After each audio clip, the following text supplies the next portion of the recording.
Bonsoir et bienvenue pour ce nouveau live. Ce soir, je vous propose de réaliser un gâteau au yaourt vanille chocolat. Donc, je suppose que vous avez tous fait un gâteau yaourt une fois dans votre vie. Mais ce gâteau au yaourt, ce soir, il sera différent parce que déjà, c'est un gâteau yaourt amélioré. Et puis, je ne vous en dis pas plus. On va commencer à le réaliser. C'est une recette facile à refaire à la maison avec vos enfants. Et je vous encourage vraiment à le reproduire. Pour cela, il nous faut du yaourt, bien sûr. Donc j'ai pris un yaourt, peu importe la marque. J'ai juste retiré l'étiquette, voilà. J'ai également du sucre en poudre, des œufs entiers. Il me faut de la farine, il me faut de l'huile. Alors soit huile de pépins de raisin, huile d'arachide, huile de tournesol, ça marche pareil. De la levure chimique et un peu de cacao. Également un peu d'arôme vanille. Alors la particularité de ce gâteau yaourt, bien sûr il contient du yaourt, mais les pesées se font à l'aide du pot. Donc le pot de yaourt, qui est un contenant, et on va donc non pas peser en grammes, mais peser en volume.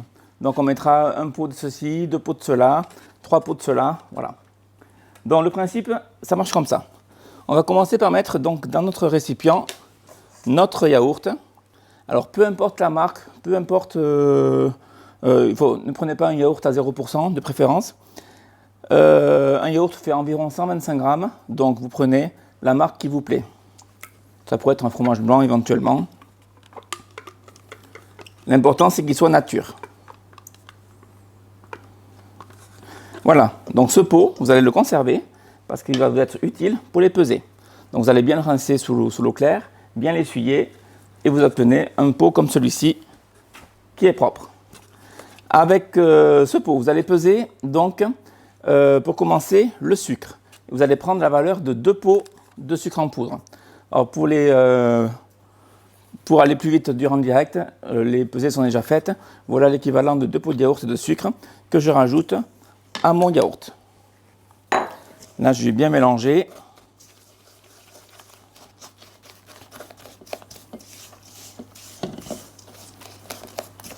C'est une recette pratique parce qu'on n'a pas besoin de balance. Du moins pour faire le biscuit. Voilà, je mélange bien donc mon yaourt, mon sucre en poudre. Voilà. Dans mon petit saladier qui est ici, je vais casser mes 2 œufs dans des œufs entiers.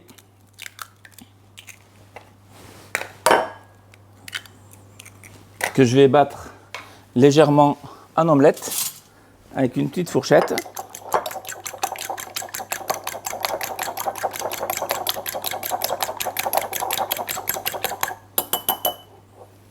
Et je vais pouvoir les incorporer, donc déjà battus, pour bien qu'ils se mélangent dans mon mélange yaourt-sucre.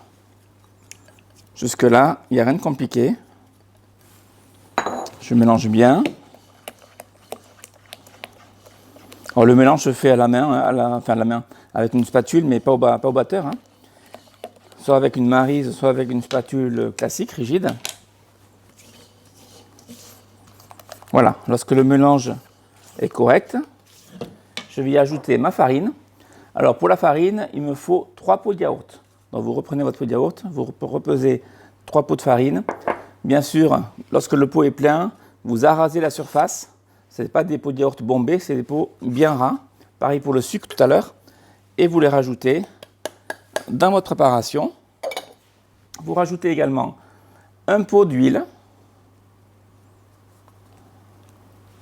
Là, vous pouvez tout mettre directement. La levure chimique, donc c'est de la poudre à lever, qui va permettre au gâteau de lever un petit peu durant la cuisson. Et voilà, on a tout. Donc, on va mélanger jusqu'à ce que l'on obtienne une pâte.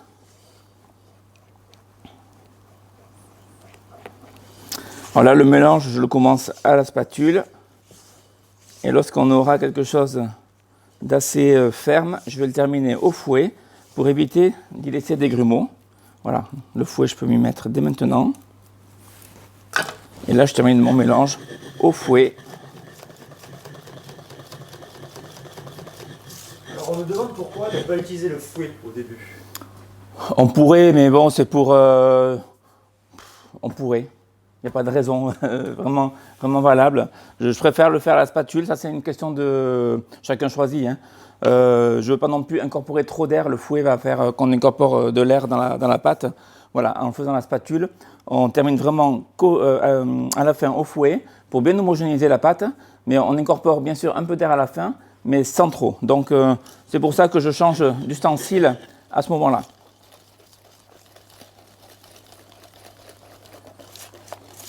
Voilà, j'ai obtenu ma pâte. Et la particularité de mon gâteau aujourd'hui, c'est qu'il va être à 2 parfums, dont vanille et chocolat. Donc je vais diviser ma pâte en 2. Alors je vais faire à peu près un partage équitable. C'est pas la peine de peser, on le fait à l'œil. Dans 2 saladiers. Alors j'ai pris 2 saladiers identiques pour vraiment avoir le compas dans l'œil et être le plus juste possible.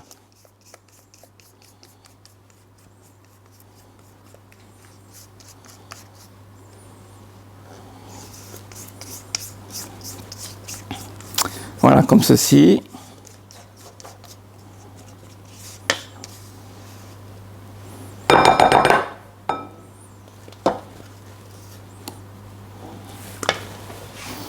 Je vais mettre dans une de mes préparations un peu de vanille.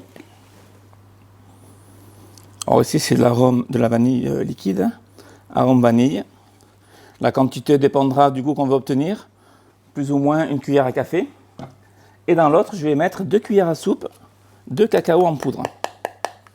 Ici, j'ai choisi le cacao plein arôme de chez Cacao Barry. Et on va mélanger donc les 2 préparations. Déjà, la préparation à la vanille pour avoir quelque chose de bien homogène. Et en dernier, je peux garder le même fouet, la préparation au chocolat. On me demande également combien de temps peut se garder ce cake. Alors c'est pas un cake, c'est un gâteau au yaourt déjà. Et c'est un gâteau qui va se garder. Alors nous on va l'enrober d'un glaçage, donc il va se garder 2-3 jours facilement. Cependant c'est un gâteau qui doit de préférence ne pas être mis au frais. Alors parce que si vous le mettez au frais, il va durcir, il va sécher. Donc il faut le manger quand même assez rapidement. La conservation va se faire, hein, mais si on veut le manger vraiment dans de bonnes conditions, il faut le manger rapidement.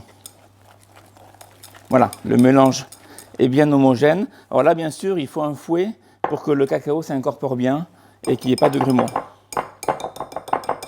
Voilà, à ce stade, je vais mettre mes 2 préparations dans 2 poches à douille différentes parce qu'on va faire un dressage dans le moule à manquer qui va être zébré, c'est-à-dire un petit peu comme un gâteau marbré, un cake marbré. On aura des différentes comment dire, des couches blanches et des couches noires. Donc, je vais mettre ma préparation blanche dans une poche à douille. Donc ça, c'est la préparation à la vanille.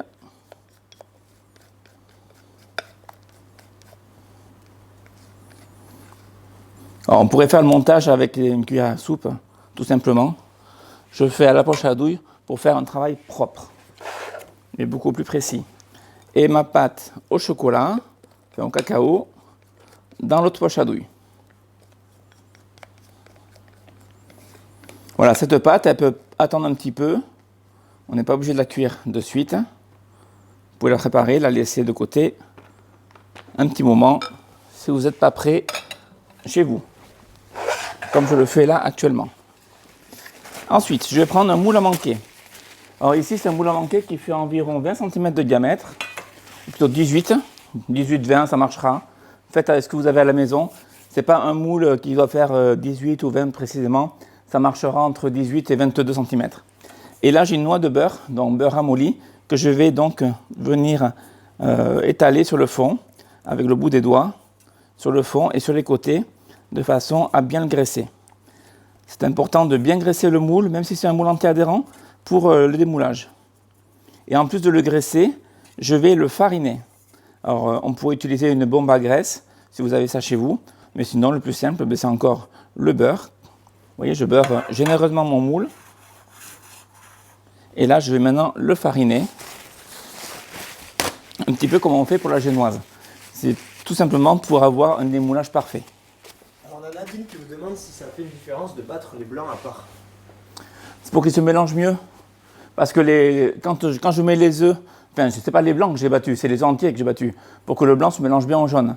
Si je mettais mes œufs entiers dans le mélange, au départ c'était le mélange yaourt et sucre, ben mes œufs ne vont pas bien se mélanger. Le fait de les battre, j'ai déjà quelque chose qui est mélangé au préalable et ça va mieux s'incorporer.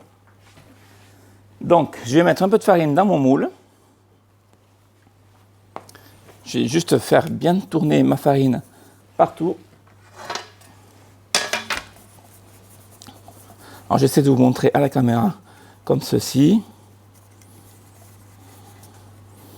Ce n'est pas une manipulation naturelle pour moi, mais c'est pour que vous puissiez bien voir.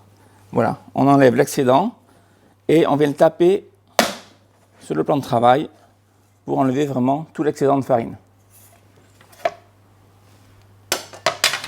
Voilà. Ça fait un peu de poussière, mais rien de grave. Alors, je vais prendre maintenant mes deux préparations. Je vais commencer par la préparation blanche. Donc, qui dit blanc, dit vanille.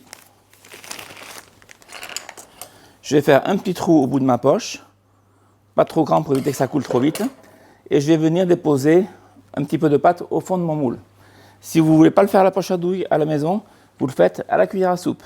Au lieu de déposer un petit peu de pâte comme je vais le faire là, vous déposez la valeur de 2 à 3 cuillères à soupe. Donc on va commencer. Vous voyez, je reste au centre, et la pâte va venir s'étaler toute seule. Maintenant, je vais prendre ma pâte au chocolat.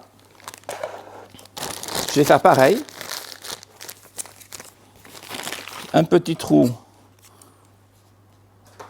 au bout de la poche. Et je vais venir déposer ma pâte au chocolat au centre de mon disque de pâte à la vanille.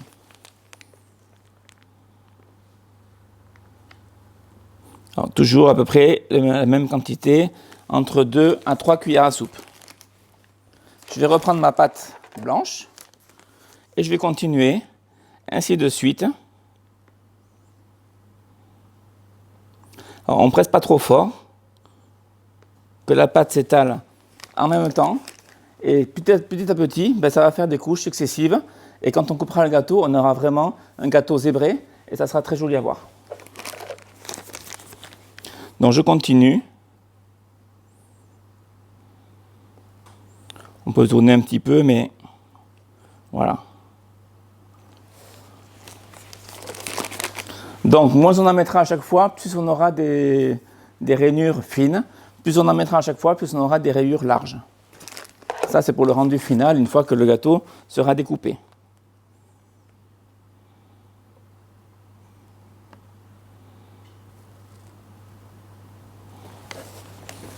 Voilà, si on le faisait à la cuillère à soupe, on aurait un rendu beaucoup moins régulier.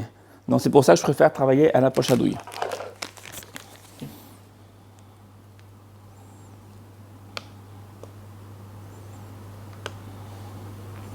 Donc on fait ainsi de suite jusqu'à ce qu'on ait épuisé les deux pâtes. En fait, le moule se remplit progressivement.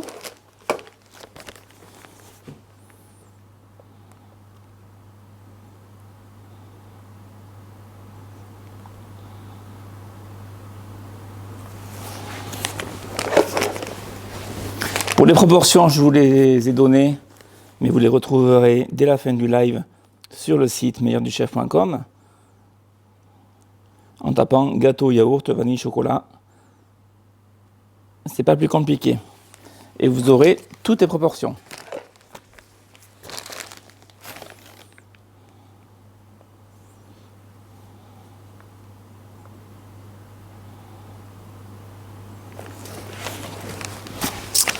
Voilà. Donc, les poches se vident, le moule se remplit.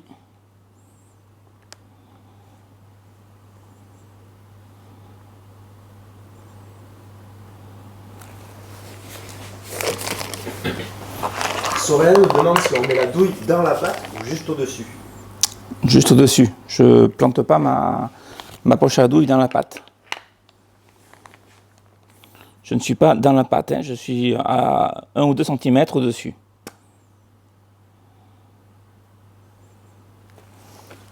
Voilà.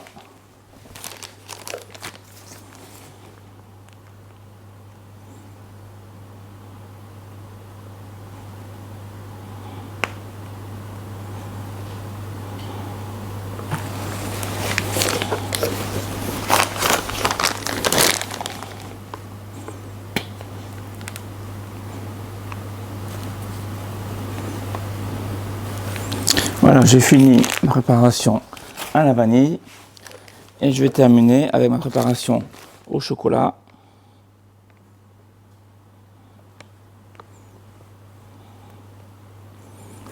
Comme ceci.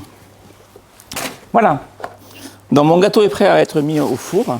Donc bien sûr, j'ai préchauffé un four à chaleur tournante à 180 degrés et je vais le mettre entre 40 et 50 minutes.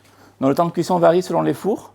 Pour contrôler la cuisson, et bien évidemment, avec un couteau que vous planterez dans la pâte au bout de 30 minutes pour commencer. Si le couteau ressort humide avec de la pâte crue dessus, vous le prolongez 10 minutes de plus et votre gâteau sera cuit comme ça parfaitement bien. C'est important de bien contrôler la cuisson, sinon vous risquerez d'avoir un gâteau avec l'intérieur cru et vous n'aurez pas le rendu vraiment attendu. Donc, je le mets de suite à cuire dans mon four. Alors, c'est un gâteau qui contient de la levure, donc il va gonfler, donc il va dépasser le dessus du moule. Donc, comme aujourd'hui je fais un gâteau un peu plus esthétique, on va araser ce gâteau. Une fois qu'il sera refroidi, on va le démouler et après on va l'araser, c'est-à-dire la partie bombée, pour obtenir quelque chose de parfait. Alors, vous avez l'habitude,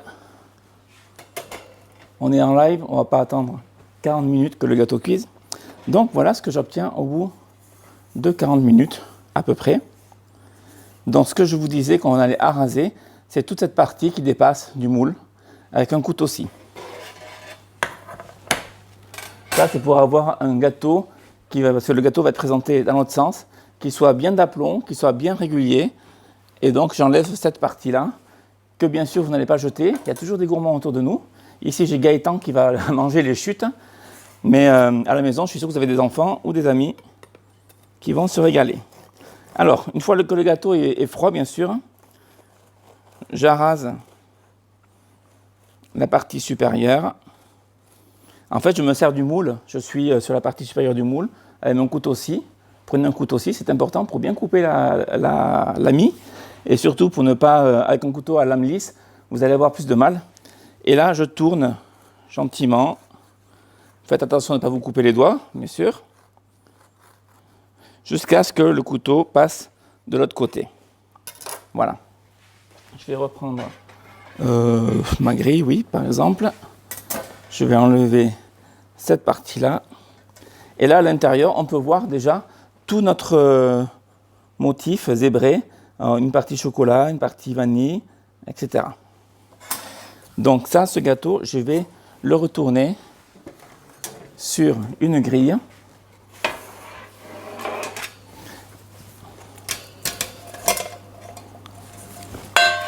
De façon à avoir quelque chose de vraiment bien plat, bien régulier.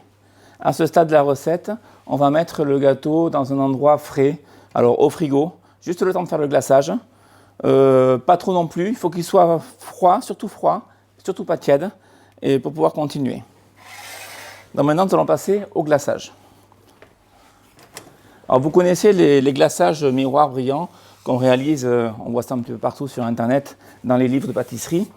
Là, je vais faire un autre glaçage qui cette fois sera pas coloré avec du colorant. Il n'y aura pas de lait concentré, sucré ou non sucré, comme on le trouve habituellement. Ça sera un glaçage un peu différent qui sera toujours aussi miroir, donc très brillant, avec un vrai goût de chocolat. Alors avant de continuer, on a une question de Ariana qu'on salue. Ah, bonjour Ariana. Qui nous demande si et qu'est-ce qu'on fait si on va cuire avec une plaque au-dessus. Pour empêcher le gâteau de dépasser? C'est ça la question, je pense? Certainement. Mais on risque de tasser la mie, donc il vaut mieux laisser le gâteau pousser naturellement et araser la partie supérieure, sinon on aura une mie trop compacte et peut-être pas bien cuite, donc je ne le conseille pas. Si c'est par rapport aux petites chutes qui restent, il y a toujours des gourmands. Ariana, tu dois avoir des gourmands chez toi là-bas, en Italie, donc tu leur donnes.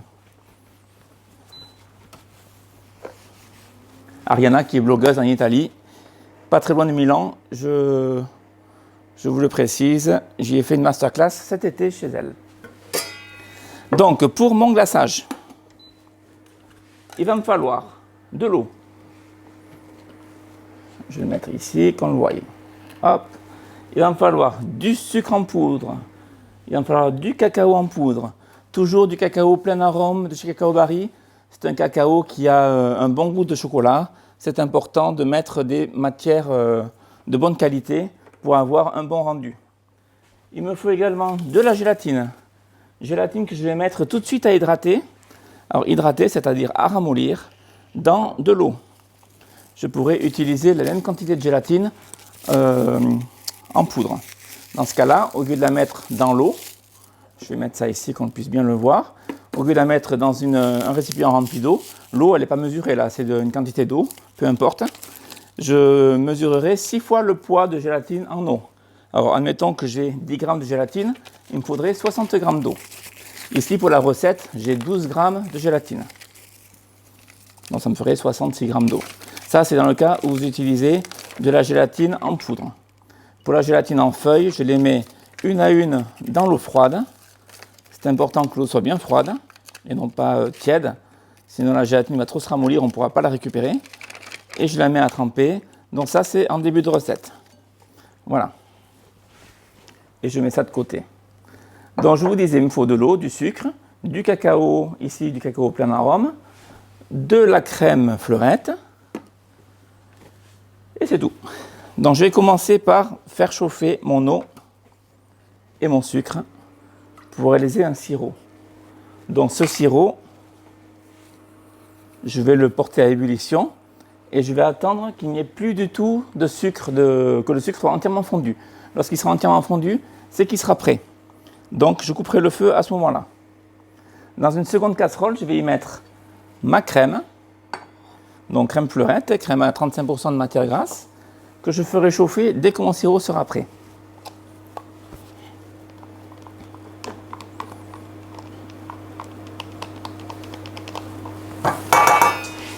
Je me demande si le cacao est sucré.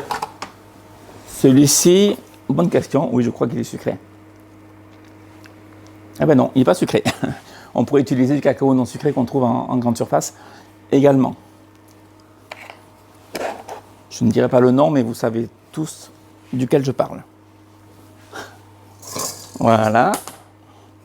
Donc je mélange juste pour que le sucre soit bien hydraté. Et je porte à ébullition. Ma gélatine est bien immergée. Elle est hydratée. Je vais pouvoir commencer à l'égoutter. Vous voyez, ça va assez vite. Parce que là, on est vraiment en direct. Il n'y a pas de préparation en fait en amont, surtout pour cette étape-là. Donc ma gélatine, vous voyez, elle est ramollie. Je vais la montrer bien à la caméra. Et je vais la déposer sur un papier absorbant. De façon à ce que toute l'eau excédentaire soit absorbée par le papier. Et cette eau, je ne vais pas la rajouter dans le glaçage. Donc je peux la mettre d'un côté, de l'autre, que l'excédent d'eau s'enlève. Voilà. Le papier absorbant va bien l'absorber. On dit souvent égoutter, souvent on égoutte entre la main sans trop broyer. Mais bon là c'est une bonne technique aussi, le papier absorbant. Vous voyez ça ne colle pas, hein. On peut récupérer la gélatine comme on veut. Donc c'est une méthode. Voilà, mon sirop est en ébullition. Je le maintiens pendant 1 minute environ, que le sucre fonde bien.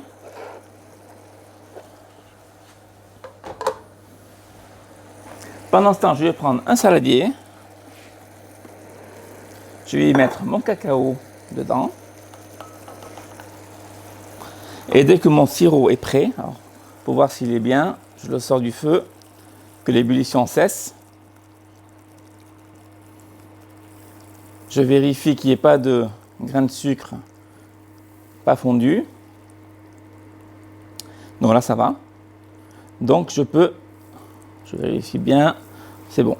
Je peux le verser directement sur mon cacao. Et pendant ce temps, je mets ma crème, ma seconde casserole sur le feu, juste pour la faire chauffer. Avec un petit fouet, je vais mélanger donc mon sirop et mon cacao pour avoir quelque chose de vraiment bien homogène. Donc le cacao a tendance à se mettre en grumeaux, c'est pas très grave. À la fin, on va mixer tout ça pour avoir quelque chose de bien lisse.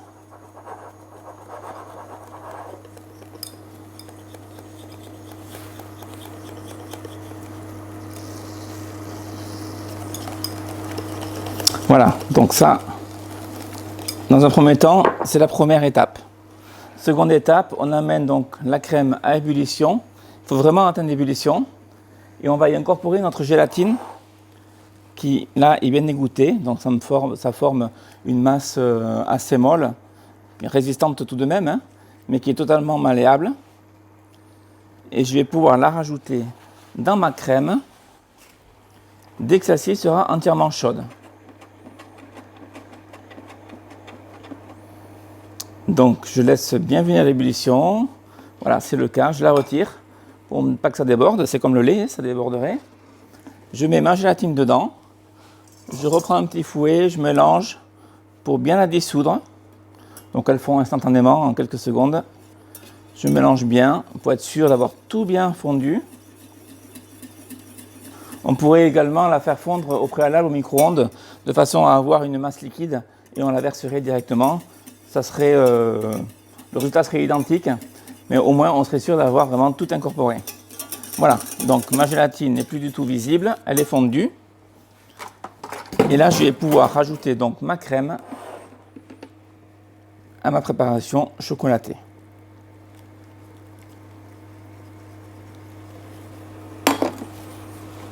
Et là, on mélange jusqu'à ce qu'on ait quelque chose de bien homogène. Et là, vous avez un glaçage au chocolat, facile à faire, qui reste très brillant, qui supporte la congélation, qui reste brillant même après congélation. Enfin, congélation et décongélation, bien sûr. Hein. Si vous faites des entremets terminés, que vous congelez, c'est une très très belle recette à retenir pour terminer un entremets. On a une question qui revient souvent quand vous utilisez de la gélatine. Oui. C'est Sakuna qui nous demande si on peut utiliser de l'agar-agar. Non, pas ici. Vous n'aurez pas une texture idéale. Enfin, l'utiliser, on peut l'utiliser. Mais l'agar-agar, c'est une algue, hein, je le rappelle, c'est une algue, tandis que la gélatine est d'origine porcine, bovine ou de poisson, en tous les cas d'origine animale. Donc, moi, j'aime pas travailler l'agar-agar. Déjà, je suis de l'ancienne cuisine parce que je suis plutôt jeune et mes études, je les ai faites il y a assez longtemps. Et l'agar-agar n'existait pas à l'époque. Donc, j'ai toujours appris à travailler avec la gélatine. Et je préfère travailler nettement avec la gélatine ou alors avec les pectines éventuellement pour avoir des textures un peu différentes selon ce que je fais. Mais l'agar-agar, pour moi, c'est un gélifiant qui est très cassant et qui n'est pas du tout agréable en bouche. Donc si vraiment vous avez une raison personnelle d'utiliser de l'agar-agar, pourquoi pas. Mais si c'est vraiment pour le fun ou pour une raison tout à fait autre, préférez la gélatine. Je vous rassure, ça ne donne aucun goût, que ce soit d'origine animale, que ce soit du poisson, du bœuf ou du porc, ça n'apporte aucun goût à votre préparation. Et concernant la gélatine, justement, que ce soit du bœuf, du porc ou du poisson, ça ne change rien. Rien.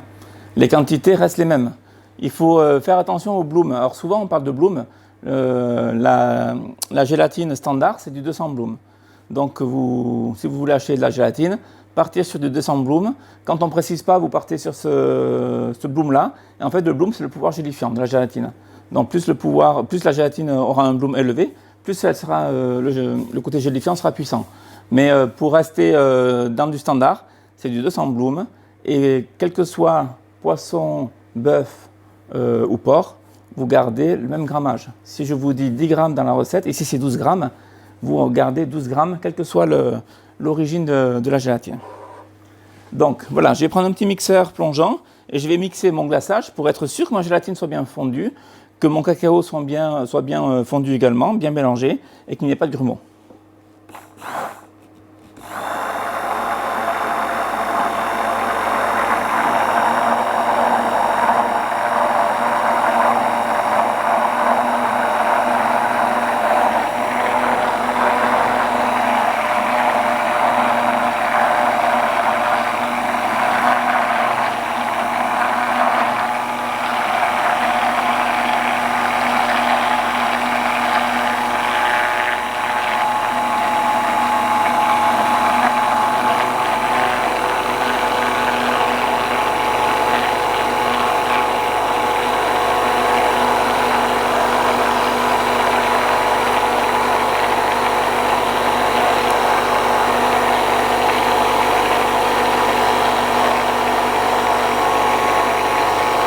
Voilà, je mélange longuement pour vraiment être sûr de faire remonter les bulles d'air. J'évite de faire un remous en surface. Alors là, vous voyez, j'ai des bulles d'air qui sont autour de la cloche du mixeur. Mais j'évite de faire un remous qui va incorporer de l'air et qui va justement me générer des bulles. Sachez qu'un glaçage doit être fait la veille, c'est préférable, qu'il ait le temps de reposer au frais. Déjà, il va mieux tenir sur votre entremets, il va mieux se gélifier. Et puis également, la majorité des bulles persistantes auront disparu. Le lendemain, on fait un léger réchauffage et on remixe pour avoir quelque chose de vraiment très lisse.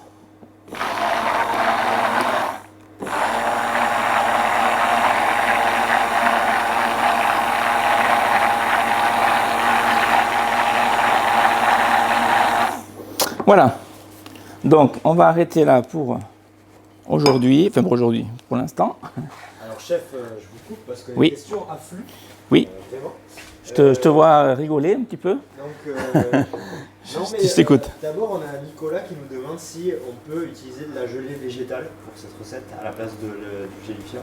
Mais la gelée végétale, c'est plus pour faire une fausse sphérification, c'est-à-dire faire des perles de gelée, de purée de fruits. Alors personnellement, j'ai jamais testé la gelée végétale pour gélifier une préparation comme celle-ci. Nicolas, il faudra essayer chez vous, pourquoi pas. Je ne peux pas répondre à toutes les questions, je ne peux pas tout tester non plus. C'est une bonne question. Pourquoi pas à tester dans une recette, bien sûr, que je ferai de mon côté. Et si ça marche, on pourrait la proposer dans un live prochain. Ensuite, concernant justement donc, la gélatine, pour n'importe quelle gélatine, en poudre 200 Bloom, c'est toujours 6 fois son poids. Toujours. Toujours. Ça, c'est une règle dans toutes les pâtisseries. Que vous fassiez un bavarois, que vous fassiez un glaçage, peu importe. S'il y a de la gélatine, si vous prenez de la gélatine en poudre, c'est toujours 6 fois. Donc, un exemple concret, 10 g de gélatine en poudre, 60 g d'eau. Et ensuite, dernière question, qui se rapproche des questions qu'on a eues auparavant. Oui. Est-ce qu'on peut faire ce gâteau yaourt la veille? Oui. On peut le faire la veille, on évitera de le mettre trop au frais parce que c'est un gâteau qui aurait tendance à durcir et à sécher un petit peu au froid. Donc, il comporte tout de même un glaçage. Le glaçage, il ne craint pas grand-chose à température ambiante. Il ne faudra pas le garder, bien sûr, hors du frigo pendant 8 jours. Donc, il faut le manger dans les 24 heures. Voilà. Et le glaçage seul, on peut le garder, le glaçage, il faut le filmer au contact. Donc, je vais revenir dessus juste pour vous montrer. Bon, moi, là, je laisse dans le saladier parce que j'ai un glaçage qui est prêt. Mais je vais vous montrer. Ce glaçage a été réalisé donc hier, je vous disais de le faire la veille, et je le filme au contact.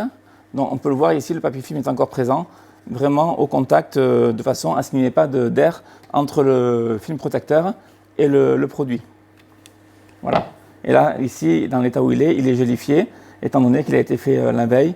Je vais juste le faire réchauffer un petit peu, le remixer pour l'avoir bien fluide. Voilà. Donc j'arrive sur mon glaçage. Puisqu'on en a parlé, je vous l'ai déjà montré. Donc je retire mon papier film qui se décolle facilement. Et je vais le passer un petit peu au four micro-ondes. Alors, je dis un petit peu, il vaut mieux le passer 3 fois au four micro-ondes qu'une fois trop longtemps. Parce qu'une fois qu'il est trop chaud, eh bien, si c'est trop chaud, la solution c'est de le faire refroidir. Alors s'il est trop chaud, eh bien, c'est pas comme un entremets normal qui est surgelé, où on peut faire fondre la préparation gelée et que le glaçage glisse. C'est que là, s'il est trop chaud, il va être trop fluide. Et s'il est trop fluide, eh bien, il va glisser sur mon gâteau, qui est un gâteau, mon gâteau au yaourt. Hein. Donc, il vaut mieux y aller à tâtons, travailler sur un glaçage qui est aux alentours des 28-30 degrés, de façon à avoir un côté nappant suffisant et que le biscuit ne ressorte pas à travers.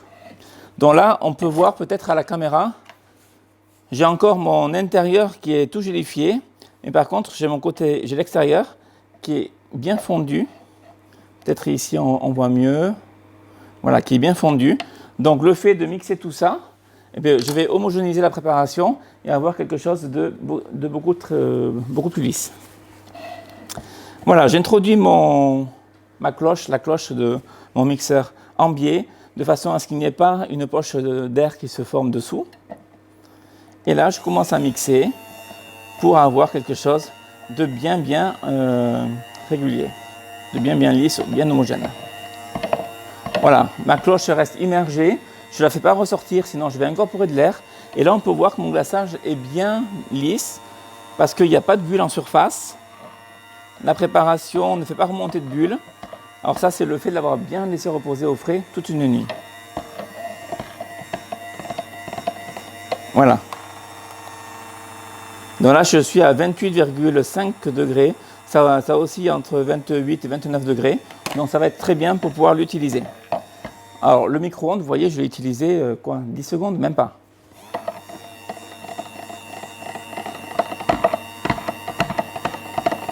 Voilà, donc mon glaçage est prêt.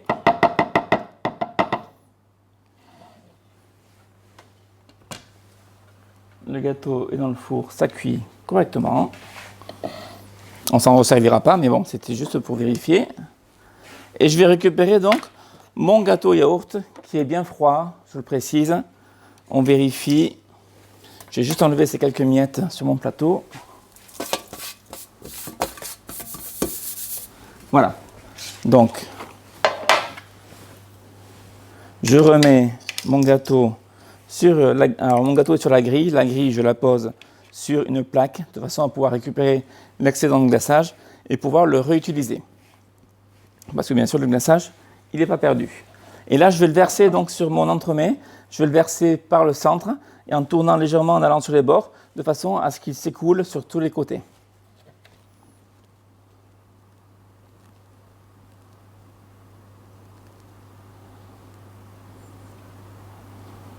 Voilà, ça s'écoule uniformément sur les côtés. Alors même s'il est couvert entièrement, je continue pour être vraiment sûr que les parties que je ne vois pas, à savoir ici sur le côté, soient couvertes. Voilà, je peux vérifier en le faisant tourner, il n'y a aucun souci. Et là, je vais le pencher légèrement pour que l'excédent de glaçage qui est sur le dessus s'écoule lui aussi. Parce que le gâteau a toujours tendance à avoir une petite cuvette au centre, qu'il n'y ait pas trop d'épaisseur de glaçage. Voilà, là il est suffisamment fluide pour s'écouler. Je ne sais pas si on le voit à la caméra qu'il s'écoule ici en surface.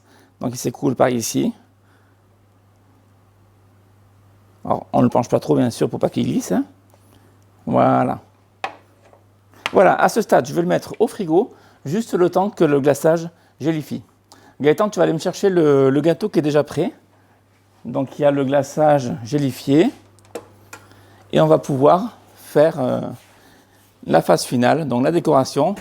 Lorsqu'il sera gélifié, ce gâteau, vous le poserez sur un carton de ce type-là, donc du bon diamètre.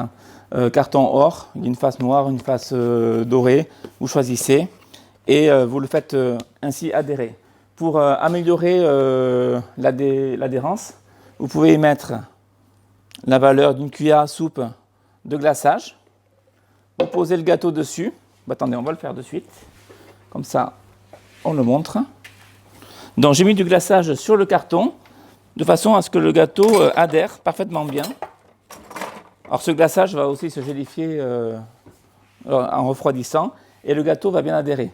Parce que sinon, vous risquez d'avoir un gâteau, sur le dessous, c'est un biscuit sec, qui ne va pas adhérer au carton. Et lors du service, la chute peut être fatale à l'entremet. Donc, voilà. Donc, je prends mon gâteau avec une palette.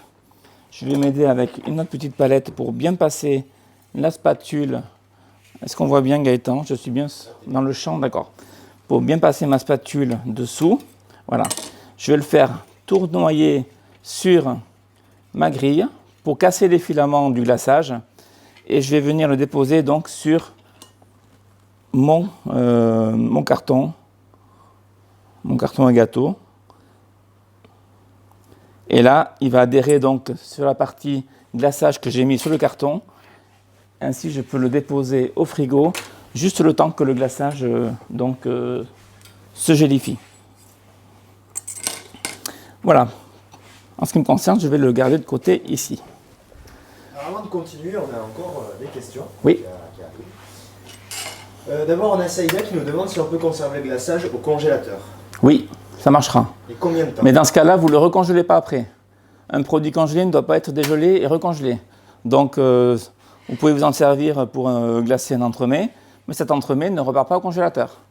Vous le gardez au frigo, le temps de le manger, enfin de le servir, de le manger, donc quelques jours grand maximum, mais pas de recongélation. Et combien de temps au congélateur? Il peut rester plusieurs semaines. Le tout, c'est de bien l'envelopper, de le mettre dans une boîte hermétique à la rigueur, avec un couvercle qui se ferme bien, de façon à ce que les odeurs, qu'il n'y ait pas d'échange d'odeurs. Si vous avez du poisson dans le congélateur, vous risquez d'avoir un échange de saveurs. Alors c'est pas le chocolat qui va parfumer le poisson, c'est surtout le poisson qui va parfumer votre chocolat. Donc bien hermétique, et là il n'y a pas de souci, ça va résister très bien. Alors ensuite on me demande qu'est-ce qu'il faudrait choisir entre Cacao Barry et Valrhona. Vous travaillez surtout avec... Alors nous on ne travaille pas avec Valrhona, on travaille Cacao Barry, avec les chocolats Weiss. Je vais vous recommander du Cacao Barry bien sûr, c'est la marque que l'on propose.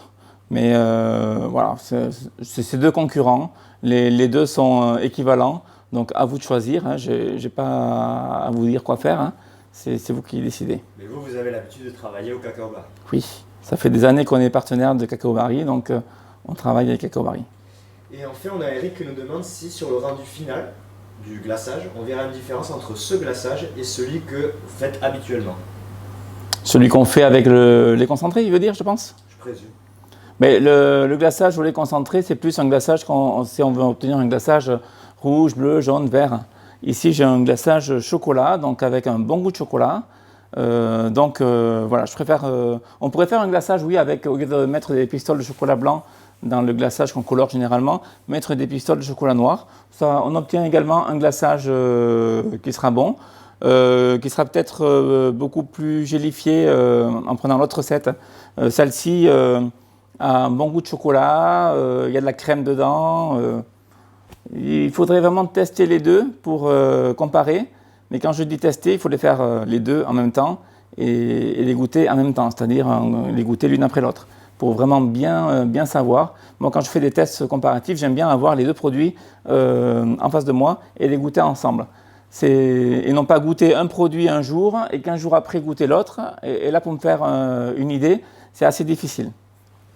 Voilà, donc mon glaçage, je reviens au gâteau, mon glaçage est totalement pris, donc je vais pouvoir le manipuler facilement parce que, bien sûr, j'ai mon carton or qui est dessous.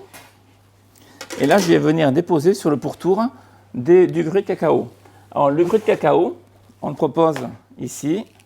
Alors, qu'est-ce que c'est? C'est l'enveloppe de la fève de cacao qui a été broyée. Pour s'en servir, c'est mieux de la faire torréfier. Donc, vous la mettez dans une plaque au four à 150 degrés pendant 10 minutes et ça va développer les arômes de cacao. C'est très intéressant. C'est un petit peu croustillant. C'est agréable en bouche. Voilà. Donc, ce gruyère de cacao, je vais m'en servir comme décor et je vais venir le coller tout autour de mon gâteau au yaourt en le faisant adhérer donc, sur le glaçage. Donc, je me positionne sur mon récipient de gruyère de cacao. Et je viens juste l'appliquer en pressant légèrement. Voilà, et vous voyez, on le voit à la caméra, ça adhère tout seul. Voilà, je le fais monter donc jusqu'à l'angle, la jonction entre la partie verticale et la partie horizontale. Et tout ce qui n'adhère pas retombe. Comme ça, j'ai vraiment qu'une fine couche sur le gâteau yaourt. C'est un gâteau très simple, le gâteau yaourt, tout le monde l'a fait chez soi. Aujourd'hui, il est un petit peu revisité sans pour autant en faire un gâteau compliqué. On a du mal à savoir que c'est un gâteau au yaourt lorsqu'on le voit comme cela. Mais ça reste un gâteau au yaourt qui plaira donc aux petits comme aux grands. Voilà. Donc, j'obtiens ce résultat-là. Je vais pouvoir le positionner sur mon plat de service. Voilà. Je vais terminer mon décor. On va rester très sobre. Ça ne sert à rien de surcharger. Plus on en met, plus on va alourdir la décoration. Donc il faut vraiment rester simple. Ici j'ai un petit spray de colorant or, donc c'est un colorant en poudre que je vais tout simplement pulvériser de façon à faire un effet irisé. Donc 2 ou 3 pulvérisations. Voilà, on ne va pas en mettre plus. Et je vais terminer donc mon décor avec un petit peu de feuille d'or. Je ne sais pas si on le voit bien, on le voit là à l'écran, Gaëtan, la poudre d'or que je viens de pulvériser. D'accord. Et là, je vais prendre donc un petit peu de feuille d'or que je manipule avec une pincette et que je vais venir déposer excentré sur le côté. Et voilà. C'est terminé. Voilà un joli gâteau qui fera plaisir aux petits comme aux grands. C'est un gâteau au yaourt avec un parfum vanille et un parfum chocolat. En le coupant, vous aurez le côté zébré. On va peut-être faire l'expérience, bien que j'aime bien garder les gâteaux entiers. Ce soir, exceptionnellement, on va ouvrir l'intérieur pour voir ce qui s'y passe. J'ai fait une part assez grande pour bien voir l'intérieur.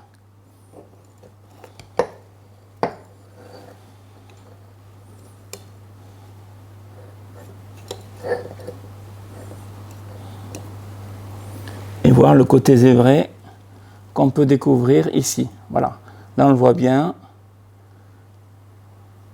Tu me valides ? Ok. Voilà pour ce soir.